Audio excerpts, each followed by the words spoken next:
He'll be sorely missed in the Essex dressing room. And Foster. And welcome back to Grandstand, where England are poised to beat Australia more than once during the course of the lunch interval at Headingley, as we paid tribute to the Test career of Ian Botham. But in reality at Headingley, Australia 653 for 4 declared, and England in reply at lunch are 38 for 1. Well, Botham replacing the World Championship canoeing, which was advertised for this point in the programme. We'll have that for you during the course of the tea interval. Australia, as I say, 653 for 4 declared. England in reply 38 for 1. Normally at this point in the proceedings, the cry goes up, bring back Botham. Well, it's a vain request now, because last weekend Ian Botham announced his retirement from the first-class game. So we've put together this extended tribute, this extended reflection on a great, great Test career. Oh, I play everything to win. Whenever I play to win. And I think you're only cheating yourself if you don't. When I hear people saying, oh, well, never mind, lads, it was a good game, that doesn't mean anything to me. That frustrates and annoys me. You go out there to win. You go out there to try and win. I don't like to lose at anything. That's the difference between being number one and an also-ran.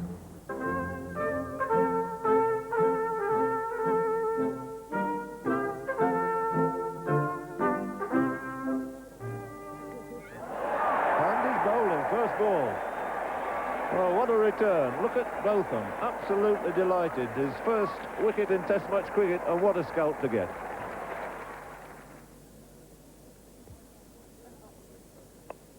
Oh, good catch. The finer of those two gullies. Henrik has got it again, and the one just taken to dismiss Walters has broken the back of the Australian batting.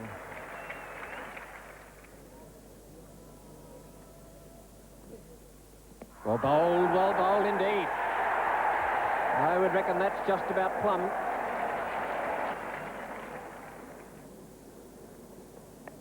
Good catch again, and a nice piece of bowling from Botham. That moved very well off the seam.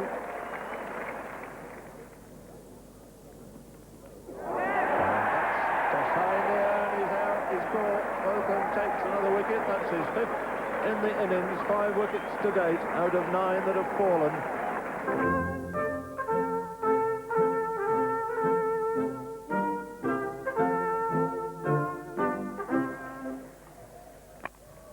It's a lovely shot.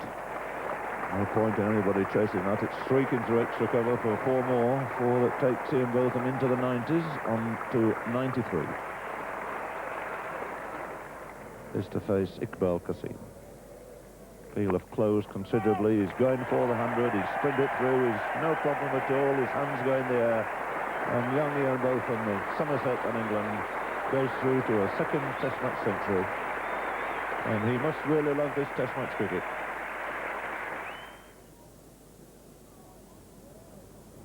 Ah, that's gone.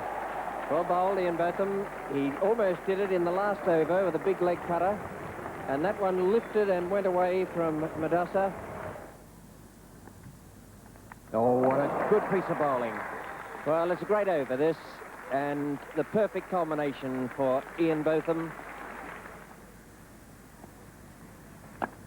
And he's gone. He's picked up his 4th wicket, and Wasim Raja driving a little too early.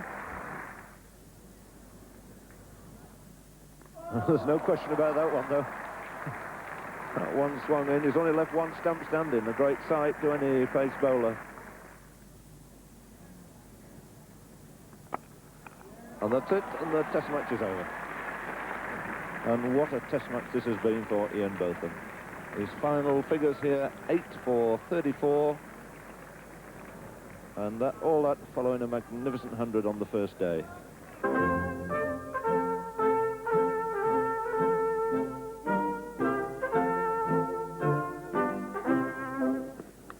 And he's got a chance this time, and he's gone this time. So what a great over this for Botham. Finally gets rid of Gavaskar, and he knows what it's all about. So do all his colleagues. There's his 100th wicket in Test match cricket.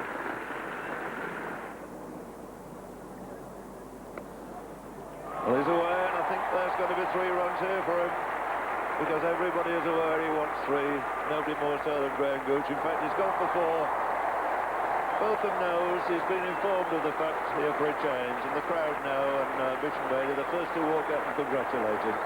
on this truly remarkable performance. So there he is, the figures double in test matches, 1,000 runs, 100 wickets. He's reached it in fewest ever test match of any cricketer who's ever played test cricket. 21 test matches, he's already there.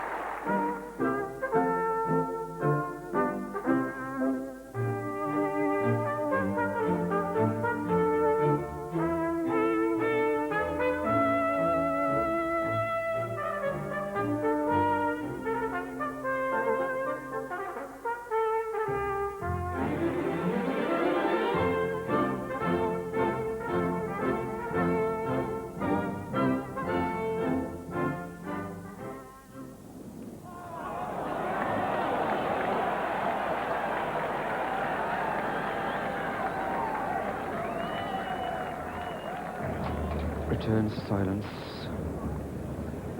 What I've just said to the chairman is that I feel that it's unfair on myself and on the team to continue on a one-match basis because I don't know what's happening and the team doesn't know what's happening, and I feel that it's certainly started to affect my game a little bit in the sense that I'm thinking about that at the end, you know, last day of a test match, what's going to happen.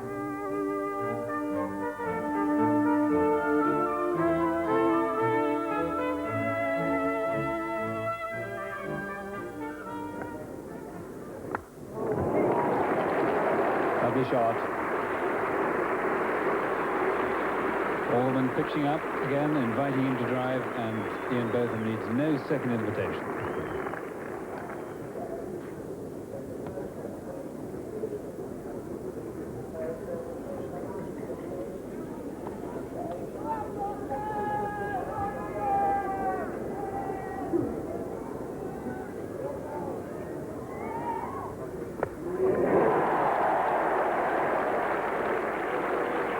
That's beaten him. 4 more.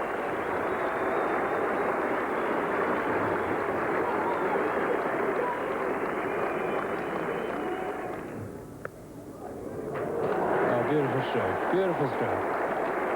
And if the other one was unorthodox, that was a classic cut.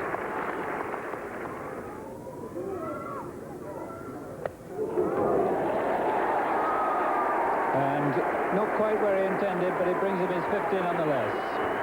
His second 50 of the match, and that broad smile conveying a real sense of enjoyment.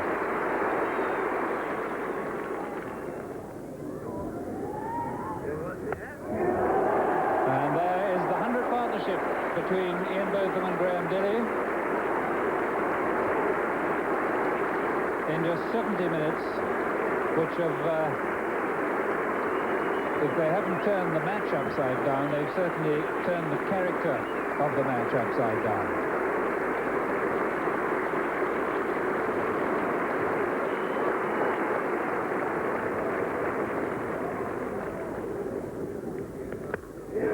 And a lovely way for Graham Dilley to get his maiden Test 50.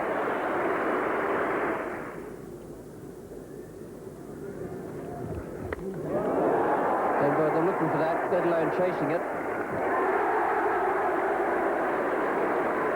It's going straight into the confectionery stall and out again.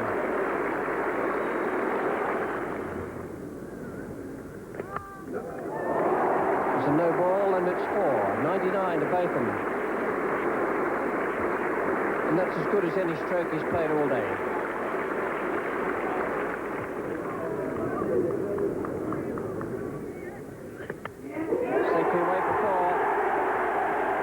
Splendid 100. A great innings by Ian Botham.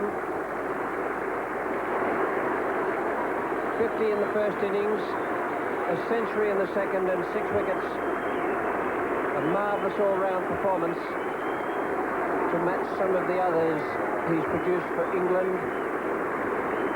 And a marvellous tribute as well from his teammates, all of whom have gathered. And Mike really is just giving him the word to stick around. But if he sticks around for too much longer, we'll be starting to think in terms of what might England's bowlers do on this pitch.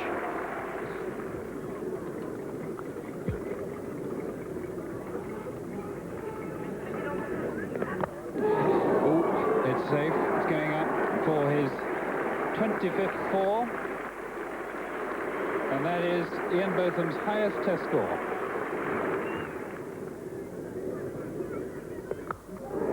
Oh, magnificent stroke. 4 more runs. Lawson getting tired.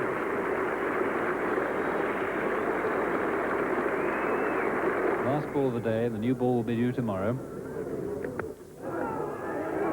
And he's got the single he wanted. So he'll have the strike in the morning. This man who has become, once again, a national hero. Graham Dilley played absolutely magnificently. When he came to the wicket, he said, what are we doing? I said, well, look, let's just enjoy ourselves and give it a whack and see what happens. Bowl him, it's all over, and it is one of the most fantastic victories ever known in Test cricket history. I checked out of the hotel yesterday morning, and perhaps that's the secret. When I talked to you, Ian, last night on this balcony after that superb 100, you said, well, if we can get another 50, it might be interesting. And in fact, you got another 4 or 5, didn't you? Well, that made it even more interesting.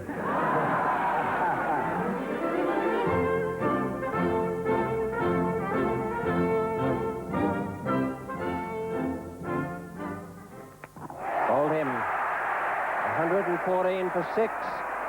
Rodney Marsh goes, trying to hit it away through mid-on, across the line. 114 for 6, and the crowd has gone noisily berserk.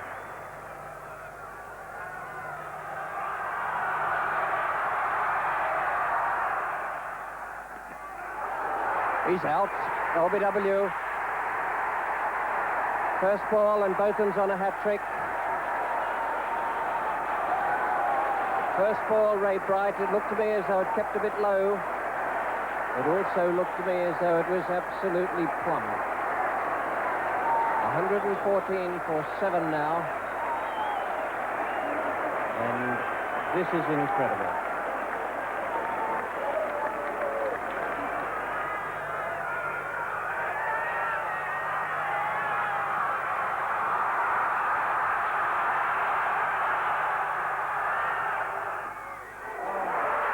And he wasn't far away from it either.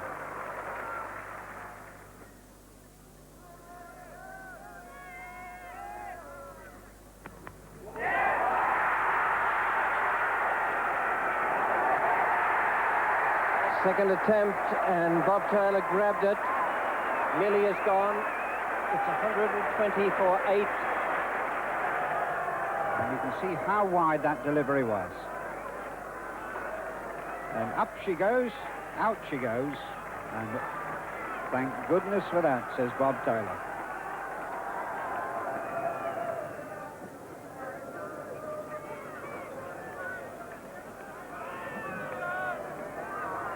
Botham again to count. And he's bowled him, and that surely is going to be it. A joyous, triumphant Botham there. Arms aloft again, 121 for 9, and the man that they so much needed to see the back of, Martin Kent. Bowled by Botham in an inspired spell here. He goes for 10, 121 for 9, with only Terry Alderman to come. And who would believe it?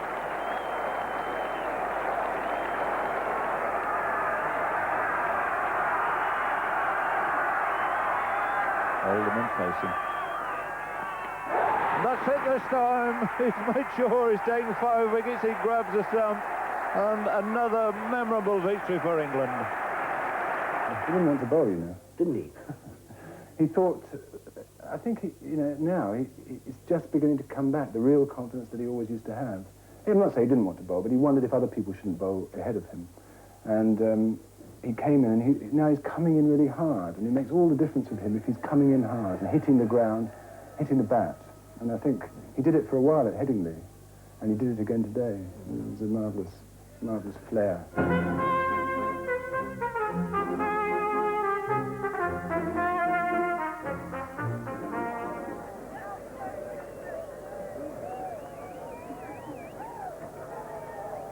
Right again to Botham. And that's a good shot, and that's going to be Botham's first four, the first four for England since lunch, and only the second of the day.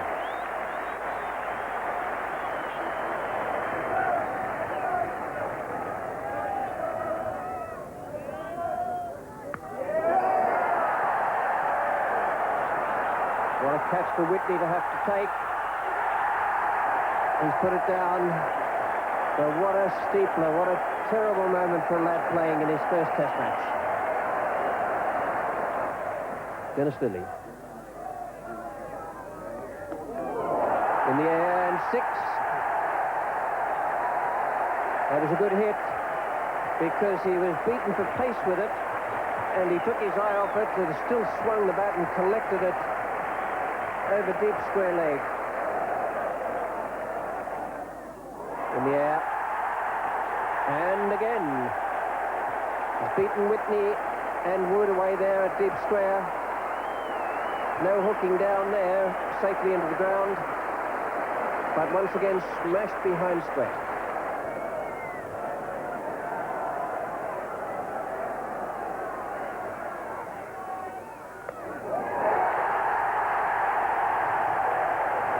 They're just not learning at all, the Australian bowlers. At Headingley, they gave Botham room to play his strokes. Here, they're doing it again, and he smashed them for a quick 50. And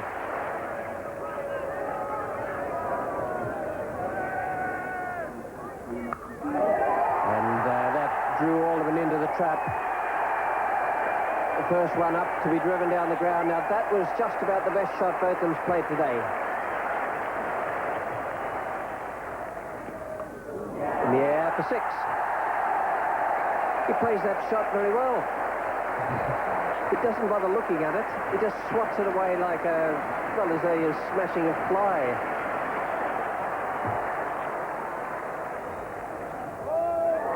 Well, that one didn't. Lilly's there. It's cleared him over the ropes. What a magnificent way to go to a 6. What a superlative exhibition this has been. And the whole of Old Trafford rising to its feet to acclaim yet another memorable, magnificent performance from Ian Botham. 102, 5 sixes, 11 fours in a tremendous whirlwind effort. If he had his middle dolly knocked out of the ground, it could have been a totally different game. But I mean, that's the way Ian will play, and whoever ever tries to change him should be lynched. And I mean, as long as you've got Ian Botham, England will have a chance of winning, because basically, again, when he's played well, England have won. I believe you once got up at 5 o'clock in the morning in Sydney because you thought you'd won it. You went to the TV studio. This must be some kind of record. But seriously, last summer, not only did your performances speak for themselves, but they came initially at a time when you were in the doldrums and the England team was in the doldrums. You enabled us to win the Ashes. You enabled the British public to enjoy their cricket and share your pleasure and our pleasure. And on behalf of the players and of the viewers, I'd like to present you with BBC Sports View Trophy for the outstanding Test match of the year. Thanks so much.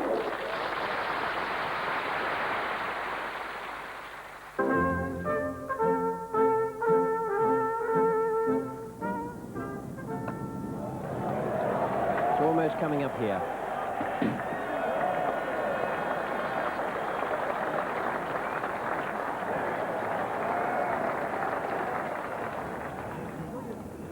And that's a gorgeous shot. Down the wicket, over the top, into the pavilion, 6 runs.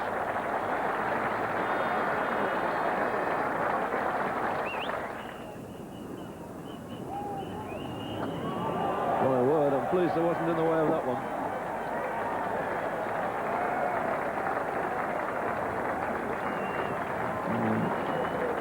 Terrific blow there.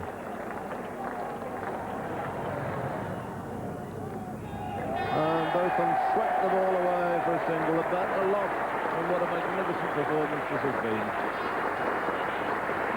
200 out of a total of 501 before.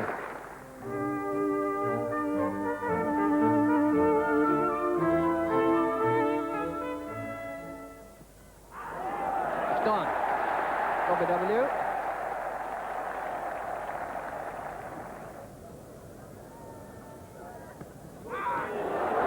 Has he caught it? He's held it high and he's gone. Yes, Botham strikes again.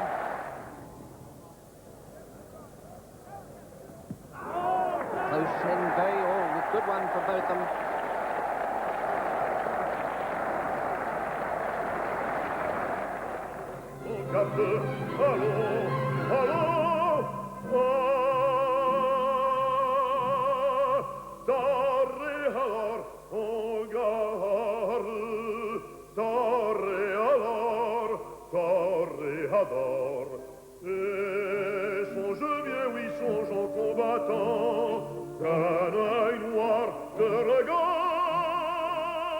You haven't been heroes. And Ian Botham, without a doubt, is probably the biggest hero since the Victorian time of grace. What about that? That is quite incredible. First ball, bunked for 6.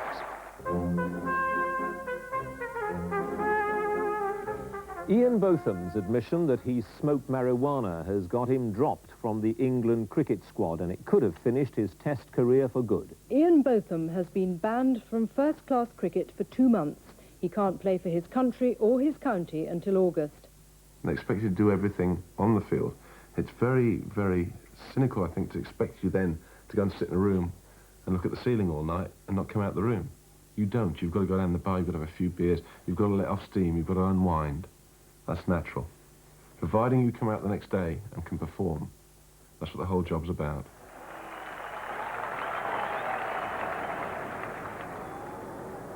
And a fairy tale. Brusedgo is the man to provide the scenario.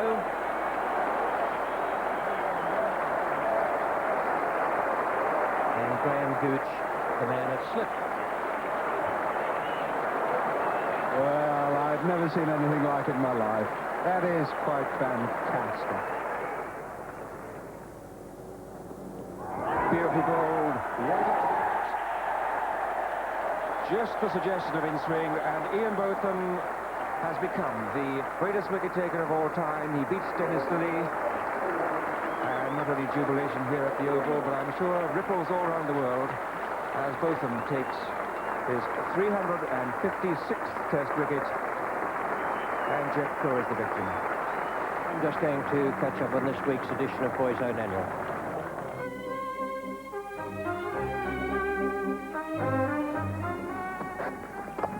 Straight down the ground, beautifully played, and that brings up Ian Botham's century. This really has been a magnificent batting performance by one of the greatest all-rounders of all time. That's in fact, Mo told me at the end of that game that I'd actually, when I was over in the Whitbread scheme in '76, I actually coached him in the nets. And I said to him, what did I say to you? And he said, well, actually, he said, I told you I wanted to be a quick bowler, and your advice to me was to take up golf. And I thought, well, yeah, things haven't changed, Merv, have they?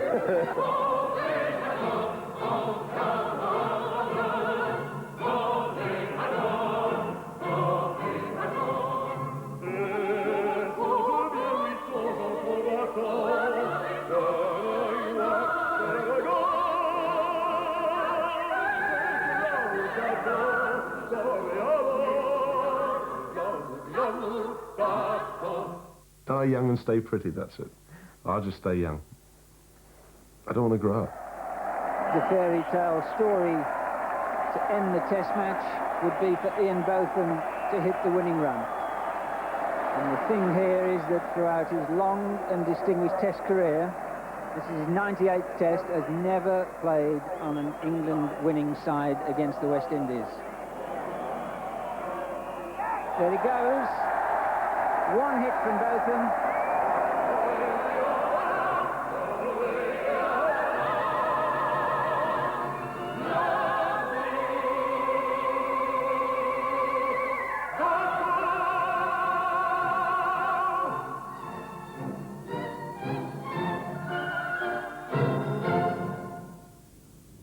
Great memories, and this is Headingley today, where Ian Botham achieved so much. Headingley in reflective mood, I'm sure, as Australia have a stranglehold on this Test, and the arrival of the next Ian Botham is somewhat overdue. Tony Lewis is with Jeff Boycott and Richie Benaud for further thoughts on Ian Botham. Well, I'm glad we are remembering Ian Botham in his pomp, I've read one or two words recently about him, and a rather sad figure he cut in his last day at Durham. The best is unforgettable as far as I'm concerned. I think about the 138 at Brisbane against Australia, but you, Richie, would have many more memories. Yes, that was a wonderful innings, the 138 at Brisbane. Played very well there. 81 here I always regard as the greatest ever test match, the greatest test match I ever saw. If I had to choose one, I've seen a lot of wonderful test matches, but that would be the one. And then he went on to Edgbaston and Old Trafford and did wonderful things in that series. So round about that time, for me, was tops for Ian Botham, and plenty of other games as well. Boy's own annual stuff, really, more than anything else. And the key to his aggression as a bowler was always, for me, the fact that he swung the ball away from the bat. He swung it in as well, but he kept it going away from the bat, and he got a lot of wickets like that. We've just seen them on the screen there. Catches at the wicket, catches at slip, catches at gully, all because the ball was going away from the bat. Best all-rounder England has ever had. He was taught, they say, by Brian Close in Somerset, Tom Cartwright in Somerset. At least it seemed to be good old-fashioned tutoring, and that seemed to come through in his play right the way through. Unorthodox sometimes, but capable of being orthodox. But Jeff, you actually played Test cricket with Ian. Tell us more about it. Well, I enjoyed playing with him. I enjoyed playing with him more than ever in the early years when he started, because he had these huge massive shoulders and backside where all the power came from, a very slim waist. You saw some of the pictures in the early days. He was a terrific athlete, great physique for bowling aggressively at people. He's bowling more than anything that I liked. I mean, he was a really aggressive, intent, committed winner, and I loved that. I mean, coming from Yorkshire with my background, I just loved playing with him. And in the early days, he was an outstanding player. He thrived on confidence, I think, outlandish confidence, arrogance, cockiness, all the qualities of great players. And I think the fact that he was able to bowl so well, pick up wickets quite cheaply at times, helped his batting. His batting, he was more of a striker of the ball, a magnificent striker, certainly. And then his catching and everything. But everything was based on arrogance, confidence, and he was an outlandish personality with it. It was just a pleasure to play with him, and basically because he wanted to win, his commitment to win, which and Richie, a great entertainer. I mean, I imagine people leaving the garden and coming back in, Botham's batting, watching the television, rushing to the ground. Yeah, Botham, I measure, as I do quite a number of players around the world, would I pay my own admission money at the gate to watch him, or would I go in on a press pass or a television pass? Botham is one of a very limited number of players for whom I'd pay my own money.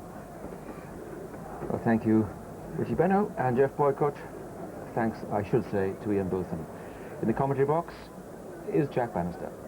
Thank you, Tony, and amen to all that was said. There's been none better. As England's new cricket captain.